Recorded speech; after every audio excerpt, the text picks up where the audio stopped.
last game by a lot, but it moves slower, and it does a lot more self-damage.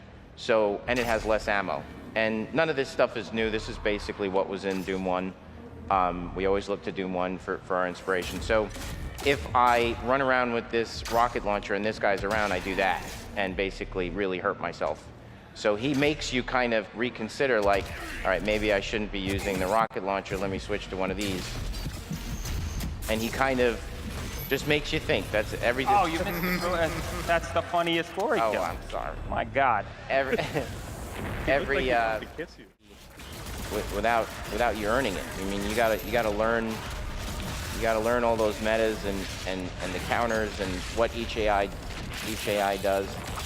All right, so let's pop this guy's shield. It's much better in the game right now when you pop it. Visually. Visually. And that was with the plasma, right? Yeah. Yes, the plasma will disable all enemy shields. So you guys saw the Doom Hunter in yesterday's demo, and he actually has a shield that covers the top half of his body. So part of the mini game with him is disabling that shield to allow you to deliver damage to him. There's actually, we kind of balanced this for, you know, as we made this for E3 and knew that we were going to be bringing it to QuakeCon. You know, you're basically making a demo for people who are kind of starting, like they've never balanced this. You'll notice, you know, there's some resources in the world, but really most of what you're doing is managing your resources through glory kills, through chainsawing enemies to get the ammo and getting armor through flame belch. And I'll tell you, it's awesome when you actually have the game in your hands and you're checking, even way more so than Doom 2016. You really think about that stuff, and when you see, you'll see how colorful and obvious the pickups are. You see the blue health files that are very reminiscent of the original games, but even the health packs, and it's because the resources are more scarce in the environment. I think they just like kills. That's it. Yeah. I mean, you've really like right along those lines. People, it's a little bit of fun too. It's like, oh well, you could take this quest or go talk to this NPC, and the Doom guy's like, how about I just take the key card off that nerdy scientist's chest? Yeah. Whoa. Yeah, look at that. I thought the explodable barrels throughout the history of Doom were not big enough, so Added some in space, yeah. yeah. So put them, yes, exactly. So these little things, and I didn't do this right. That dash. That's another moment. Those things right there, you know, they make you think. Like, when do you want to hit that jump pad? It'll make you have to think about it. Everything is. And you can time your double jumps with your dashes to really extend them. So if you see something that looks pretty far, you can take a chance and actually see how far you can get. So I want to wait till that thing is done, but since it's not going to be done, I'll take the wall climb, steal the thing, get out of here before it goes off again. So I'll tell you. We haven't even said it. Like, if you haven't played the demo or haven't watched kind of our past presentations, dash is, like, you have basically a double dash. You can see it in the kind of bottom left there above the armor. Recharge is pretty fast when you're on the ground. Game changer. I mean, like, it's very difficult to go back and play Doom 2016 after you've played Doom Eternal. As much as we love that game, we always complain, like, what in the hell were we thinking with the crouch? Dash is replaced. You crashed once in a tunnel. It was awesome. And then when you're on a wall, you actually have to trigger it with a button, correct? Or you can dash in. You could dash into it. Oh, that headshot was awesome.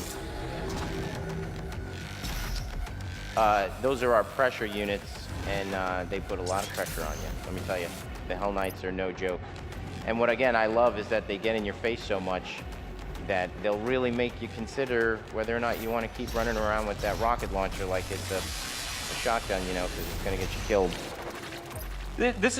Honestly, this is a great example right here. In Doom 2016, this would have been a hallway, you know, but with everything we've done, from, you know, wanting the worlds to be bigger, and the amount of engagement in going from arena to arena that we wanted to add the diversity. This is the kind of gameplay that you get. A little bit of puzzle solving, some you know, awesome traversal using your dash, and these are things that you don't you don't just use dash. I mean, dash is a combat tool, but obviously incorporated into into the level design part of the game as well. It's been a big focus for the team, that level design component. We're super proud of our auto map. It's synced with the demonic corruption meter in the upper right-hand corner. Now this is a demo, so it's even better now. It's more synced. But we're going to let you know, like that symbol right there, that red, the two swords, that is a combat encounter. Every time you complete a combat encounter, you will work your way towards unlocking combat points, which is what the pips on the demonic corruption meter represent. Each one of those is a combat point. You use those to invest in your mods to increase the power of your weapons, which, as we said, the AI are tuned for you to exploit their weak points. You have to do skill shots, so you're really going to want to invest in your mods this time. Some of the encounters are secret encounters. They'll be represented by colored gore nests. And then some of them are what we call Slayer gates, which I'll be coming up on in a minute. So you're kind of like the Exterminator, and you got to get rid of all the demons to get all the points. And we have some optional encounters in there marked by gore nests. So if you don't really, it will reward you again for exploring with these little mini encounters that if you win, you'll earn additional combat points. And look at all those secrets. Who wouldn't want to find those secrets? There are tons and tons of secrets in this game. And the lore, in particular, that's another thing that if you really want to know more about the world and what's going on, then read the lore pages that you could pick up throughout the level. So I tried. That would have been so cool if I would have do that. You would have been legendary.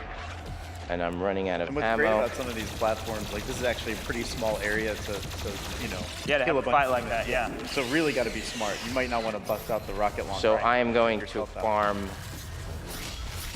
Oh, that feels so good. It hits like this weird part of your brain that just feels awesome. Like stuff like that. I don't know. Well, there's no purpose for that whatsoever. No, but it has to be You done. gotta blow shit up, though. It's a good example of a one-up that's a little hard. Like, just you gotta have a slight bit of skill there using your dash and mobility to grab that one-up. And it's something to master. Again, like I don't think you're gonna any traversal mechanic, or quite frankly anything in any game that I could master within a couple of minutes is really not that good. So, dashing into walls and wall climbs is challenging in the beginning. So you see how my weapon wheel let me know by the color that I was out of resources, so it lets me know immediately that I have to chainsaw. So at first, wall climbing and dashing into walls and monkey bars and things like that will be challenging. And then as you keep playing, you get better and better at it, and it gets easier and easier, and you feel like you've accomplished something. And then you're able to do more in the game, unlock more secrets. Sorry, go ahead. The weapon wheel, that's a perfect example. So I'm good to go. So why is the weapon wheel colored? Why do we have so much color? It's not, it's a functional decision, not an aesthetic one. Each of these is colored coordinated with the ammo that you pick up in the world. So when I get purple stuff coming out of guys, I know that I'm getting plasma energy ammo. This is rockets, so it's color coordinated with the pickups in the world, so you read it immediately. As Marty said, and they share that ammo. Yeah, you're in a race car, dude. Doom moves 200 miles an hour. If we are not big and bold with our messaging, you are going to die as a result, and you will think we are bad game designers. So when it's red and I go to the weapon wheel, it lets me know immediately.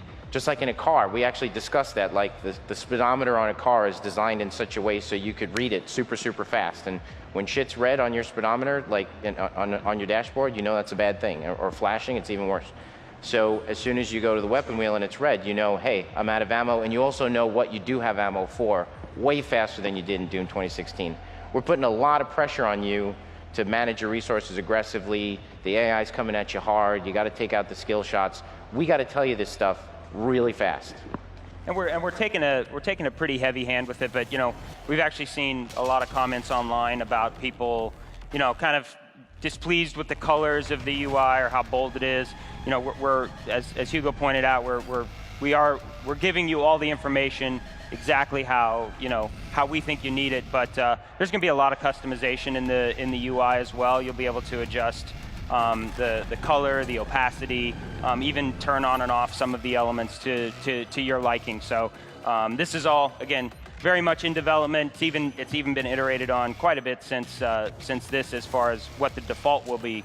But have no fear, you'll have lots of options for just in the options menu to customize your HUD. And as you said, that's even, so this is old for us, many months old, right? I mean, Which if you, part? 4 months. so The HUD? The HUD. If you saw some of the footage recently, you see that it's, we're in development, so it's a little bit more subdued, a little bit more polished, and as Marty said. But not a wholesale change by any stretch. I mean, the fundamental design principle there is you need the information, and if you've played the game, actually, it's interesting to talk to people who have played the game, and then you talk about, like, nobody who plays the game talks about the HUD, because it gives you the information that you need as loud as you need it. Yeah, even on the floor, just asking people what they thought. I mean, a lot of people are saying it's incredibly helpful. Like, you feel like You if have you're in to these have it. arenas, like you would miss every opportunity to, No, Yeah. you wouldn't get into a Ferrari and say, Turn off your lights. yeah, you know, See the stuff. the information. Or the tachometer. I mean, like, Yeah, it's the you most wouldn't look at the important thing. tachometer and be like, it's the orange is just the. But again, we're entering. We'll give you the controls, just like we did last time, to make adjustments to it. And again, that extends to everything. I was talking about it earlier, how bright the pickups are, how bright that health pack is. When you go into an arena right now, it's amazing when you're playing the game, particularly on some of the more challenging arenas as you get deeper into the thing.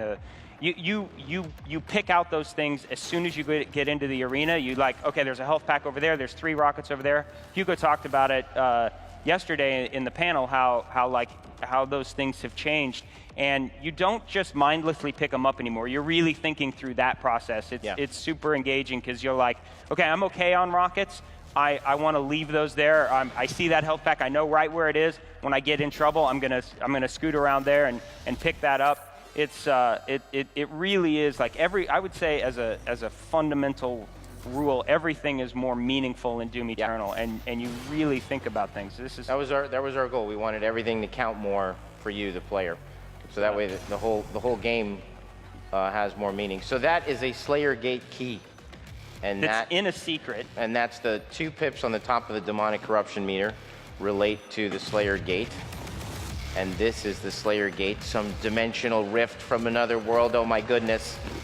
And there's a giant thing in there that is not functioning, and if I hit R, I'll break the game. So we will move on. But spoilers, they'll get to experience it. But it's dope, and that will unlock like a super challenging arena that you can go back to if you need to, because you're probably going to get your butt kicked if you haven't invested in your mods, and you're going to get. Oh, I can't. It's actually turned off for the demo. Yeah, it doesn't work. Sorry. I'm sorry. Man, You coward. You teased it too much. I know.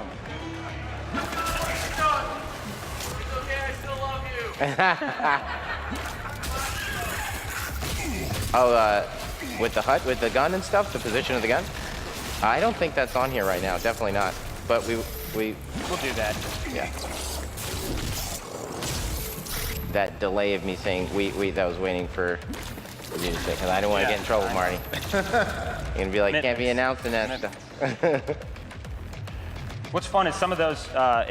Again, it just makes you think. Some of those tentacle holes, they're dormant. So you kind of walk through and you're never quite sure. Just it's fun. It actually. Not all of them have tentacles. You're not just racing down the hallway. You're really thinking your way through. And they're just like demons. Like if you. It's pretty great if you come across one of those and you're low on ammo. You can chainsaw them just like a demon and get resources or burn them. So I saw that there was a question mark up there earlier, and then you got to look for the black cracks. They're pretty subtle, and they will lead me to more secrets. And then I will burn and grenade and get the feedback of all that green shit coming into me. It is awesome.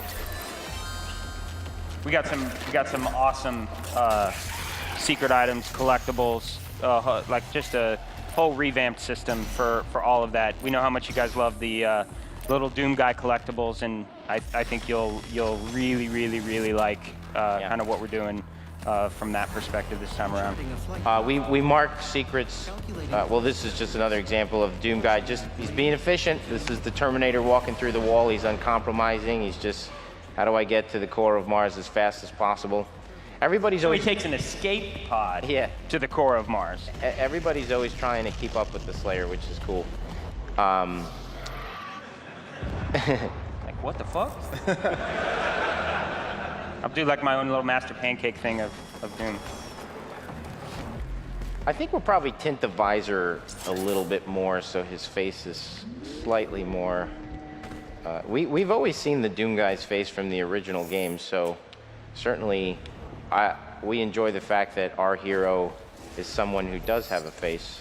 And just to remind you, this is the same level, like, and only 3 little parts of it. So, like, this level's big. You have gone from a base on Phobos to the BFG 10,000 to space, and now to the core of Mars that is like hell. So you're in for some pretty epic experiences. Yeah. So in places like these in the game, these are kind of the moments where we test to see have you mastered the experience? Do you know the Doom dance? You know, how good are you at Doom with your chainsaw and your burning and your weapon switching and your weak points and your skill shots? And so arenas like this, you're gonna die a lot, and we don't mind killing you. That's how we teach the player. And every time you die in a well-balanced game, every time you die, you know why you died and you think you could do better. In a poorly balanced game, you feel like it's the game that screwed you and there was nothing else you could do. So whenever you die in Doom, there's probably something you did wrong and you'll feel it, and that'll encourage you to go back and try again and do better. That's true of single player and definitely true in battle mode. And so that's where the one-ups help out a lot too, because we know we're gonna kill you. You was 5, so Yes. you're good. Who's played before? Yeah. See that? I'm out of ammo. I ain't playing good. So give me that stuff. And the Baron's a pressure unit. And while in a one-on-one situation, the Baron might not be too challenging because you're faster than him, what he does is he creates openings for other demons to take advantage of you looking the other way while you're focused on the Baron. That is the greatest. I mean, the super shotgun with the meat hook mod. If you played, you probably got it. When you really get good with it, it is a life-changing experience, honestly, because it's so. You know, I talk about the fight choreography type thing. I mean, to be able to sling yourself off of a demon, sometimes you just use it to get up close and get in close for a kill. Sometimes you can use it if you pull yourself and right before you get to the demon, you hit jump and then use your double dash. You can actually sling yourself off of a demon to get up to a higher elevation or to swing around him. You actually saw it yesterday in some of the Doom Hunter videos. He would pull himself to the Doom Hunter, flip over the Doom Hunter, and then get around behind him. You can do that really, really effectively with the pinkies. You know, you have to shoot them in the butt to kill them. Almost got that one up doing that. Yeah, exactly. Yeah, you can really do some fun stuff. It's hard. Yeah, it's a little harder off the. Well, no, I was going to try to actually get the one up because Yeah. he said that. And I'm definitely trying to look cool right now. And I'm not doing a good job. Oh! So this guy, super pressure unit, he's like super Hell Knight. That guy's gonna kill you a bunch. And I'm using the rocket launcher like an idiot. And that's what we want. We don't want you spamming the rocket launcher. We want you to respect the rocket launcher, you know? Powerful weapon. That needs to be a t-shirt. Respect the rocket launcher. You got it. Yeah. But, because if I'm just running around like this and, you know, using it like it's a machine gun, I mean, that's not a very well-balanced weapon. The machine gun has its place too. This scope is so awesome for skill shots. I mean, you could just like, man, when you get good at the game, like right now at the office, you know, because we've got some more balancing stuff going on, tuning with the weapons. I mean, you could just like headshot dudes, like kind of a quick scope situation. It just feels awesome. And taking out the Arachnotron's gun mid-fight, you know, just feels amazing. Yeah, it's important because they're actually really fast. They Oh, they're kind of crazy. dash around and. I mean, if you didn't they're tuned to force you to want to take out their weak points. And if you don't, you're going to get killed. So the Prowler, that was a really great example. I literally took my hand off the joystick. There's a 1-up right there. So Yeah. he died. You come. I mean, you're literally. You just stay in the action. Screen goes gray. You're in a moment of invulnerability to kind of find your footing, and you're right back in the action. So everything about the game is to we don't want you to stop moving. Got to keep moving. There's kind of a Tony Hawk Pro Skater vibe that's going on that feels awesome. That game was awesome. And we're talking GoldenEye, we're talking Tony, we're talking about some good games. Yeah, no kidding. And if I stand still, let's see how long this takes. Okay, that didn't take long at all. So there you go. Like, Case in point. don't stop moving. And the Prowler, really, really proud of every AI is a chess piece, and it's got weaknesses and it's got strengths. The Prowler can teleport to wherever you are. So for the player who's like, I got an idea, I just bought Doom, and what I'm gonna do is I'm gonna hang out in this little cave and, like, you know, just game the AI or like hide. The Prowler will teleport. I'm gonna die. Will teleport right to your location and rip you to shreds, because his teleporter usually spawns like right behind the player. So his job, every AI has a job to get the player to play the game correctly, and his job is to prevent you from sitting still, and he does it extremely well. So he is certainly an AI that you want to prioritize on the battlefield. Boy, these 1-ups work out real nice because I don't have to do a checkpoint. So the Gauss mod is very effective against flying demons. It will usually one-shot them, and I am out of shotgun. So we're gonna chainsaw this guy because I've had enough of him. So I got to do this one Gloria kill to him that's insane. I want to see if I can do it. All right, come on. All right, dude, you're killing me right now. Oh my God. You need to get behind. It's actually interesting. You see if you played 2016, you know the Hell Knight. All right, watch this. Sit still and die. Thank you. The Hell Knight and the guy with the orange blades, the Dread Knight. You know, Ready? you could. I'm trying to. It's this one where you Steven Seagal him. You like break his arm and stick his bone in his head. It's awesome. The enemies are really tuned to force you to use the dash.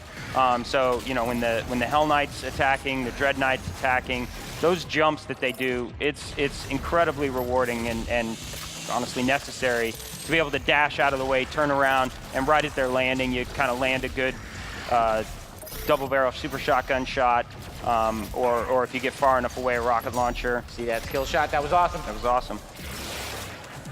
It makes it easier to get behind enemies like the Pinky too. Yeah, So absolutely. we'll charge right at you. All right, come on. I want to do your thing. We're gonna finish him off. Oh, hello, Mancubus. See his area of denial, dude. You cannot get close to the Mancubus. It's one of my favorite things. You know, last game you could pretty much run up to a lot of guys and just kind of double barrel them in the face, and which was cool. I mean, you know, we love Doom Eternal, but Doom 2016. But like, I love that some of the AI, again, the Carcass will make you think about how you're using the rocket launcher. The Mancubus will make you reconsider your attacks with a double barrel. So the key to him, you gotta take out his guns because he's like insane with these things. Nice. All of the projectiles in the game, everything is tuned both in battle mode and in single player to the speed of the player. So this basically broke the game. So we put this in dash, right? And then all of a sudden with the chess pieces tuned to the speed, So casually.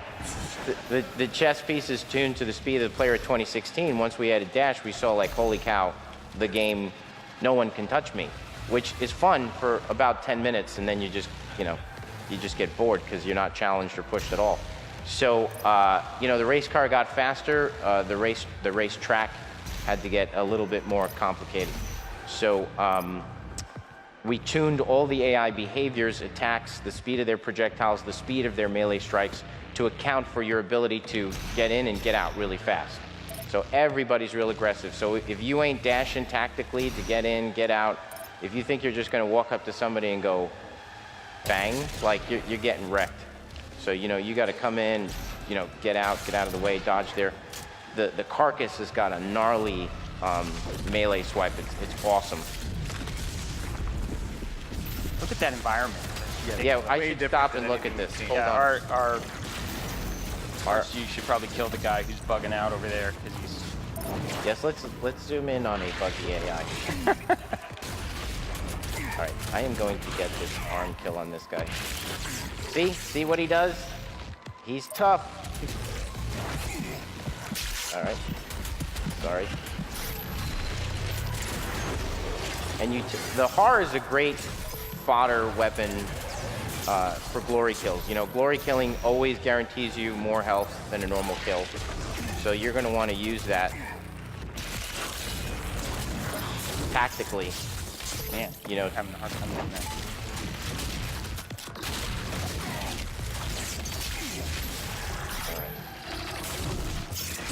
that was not the kill I wanted. The one I want.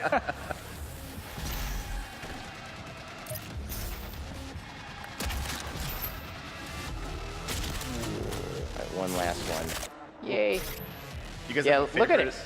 of the new glory kills? I mean, What's that? Do you have a favorite of the new glory kills? Oh, Well, the yeah. one I'm trying to do The that one, I yeah, can't do. know. Myth is awesome. I wasn't trying to rub salt in the wound. You've but- seen it in the trailer. Yeah. You know, he breaks his arm and then shoves his arm bone. That looks crazy. Through a. Yeah. And look, we're at the core of Mars. That's yeah, like you a hole. started way up there. So like we on- went on from Phobos. the moon to outer space and then to the core. But what created this giant hole in Mars, Marty? You'll find out. That's what I want. You did. Spoiler. The Doomslayer Because does. there was a big giant gun. Uncompromising, There was a big giant BFG, and then there's this hole. and he was. People always ask what that was shooting at. Yes. We don't know, I guess. And where's this going? Yes. You'll have That's to Find out in out. November. Yep.